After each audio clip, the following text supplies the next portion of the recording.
लड़ाई लड़ी, पूरे दिन से लड़ी, लेकिन अगर प्रेसिडेंट ब्रिजभूषण जैसे आदमी जैसा ही रहता है, उसका जो उसका बिल्कुल सहयोगी है, उसका बिजनेस पार्टनर है, वो अगर इस फेडरेशन में रहेगा तो मैं अपनी कुश्ती को त्यागती हूँ और मैं आज के बाद कभी भी आपको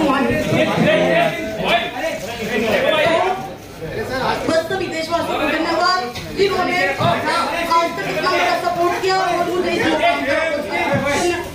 मेहनत की है। लेकिन आपको लगता है कि ये समाधान नहीं है? भावुक पल है इतना बड़ा फैसला लेने का। आप इस देश की कुश्ती को छोड़ने का फैसला ले रही है। आपके लिए आपको लगता है कि बहुत बड़ा कॉल है?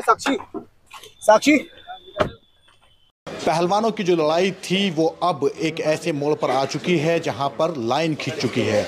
आज कुश्ती महासंघ के चुनाव का रिजल्ट आया था जिसमें संजय सिंह ने जीत दर्ज की। संजय सिंह ब्रजभूषण सिंह शरण के करीबी माने जाते रहे। उसके बाद जीत दर्ज करने के बाद वो ब्रजभूषण से आशीर्वाद लेने भी वहां पर पहुंचे। इसके विरोध में पहलवान जो पिछले इसी साल 1 महीने तक लगभग धरने पर बैठे थे और उसके बाद उन्होंने जंतर मंतर पर एक लंबा प्रदर्शन किया था, लेकिन उस लड़ाई का रिजल्ट नहीं निकला था। वो पहलवान प्रेस क्लब ऑफ इंडिया में आए और वहां पर साक्षी मलिक जो ओलंपियन हैं उन्होंने अपने जूते उतारे और ऐलान कर दिया कि वो कुश्ती को त्यागने जा रही हैं। ये जूते जो रखे हुए हैं प्रेस क्लब ऑफ इंडिया में टेबल पर रखे ये जूते, ये मुंह चला रहे हैं उस व्यवस्था का जिसके खिलाफ पहलवान पिछले कई महीनों से अपनी लड़ाई को जारी रखे हुए थे और वो लगातार धरना प्रदर्शन कर रहे थे, लेकिन उनके धरने और प्रदर्शन का कोई रिजल्ट नहीं आया। इससे पहले पहलवानों ने अपने धरने के दौरान अपने मेडल को गंगा में बहाने के लिए भी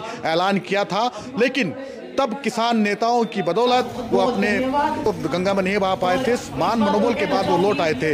लेकिन आज जो दिल्ली के प्रेस क्लब में हुआ है उसने वाकई एक बड़ी लाइन खींच दी है कि पहलवानों की जो लड़ाई जो पिछले कई महीने से न्याय के लिए संघर्ष कर रहे थे, जिन्होंने ब्रजभूषण सिंह शरण पर आरोप लगाए थे कि वो उनका यौन शोषण करते हैं, वो लड़ाई अब एक ऐसे मोड़ पे आ गई है कि जिसने एक होनहार खिलाड़ी को संन्यास लेने के लिए कुश्ती छोड़ने के लिए मजबूर कर दिया है। साक्षी मलिक की आंखों से बहते हुए आंसू, जिस तरह से वो यहाँ से निकली और ऐलान करते हुए कि वो त्याग रही है कुश्ती को और अब वो कभी, ये वो जूते हैं जिन जूतों को पहनकर साक्षी मलिक कुश्ती के रिंग में उतरती थी और इन्हीं के बदौलत, यही वो जूते हैं जिनके बदौलत वो पहुंची थी ओलंपिक में। उन्होंने भारत का नाम पूरे देश में, पूरी दुनिया में उन्होंने भारत का नाम रोशन किया था। लेकिन जब बात आई उन्हें अपने लिए इंसाफ मांगने की तो सरकार उनकी मांग पर गौर किए बगैर उन्हीं को सवालों घेरे में लाकर खड़ा कर दिया और टालम टोली होती रही, जिससे आहत होकर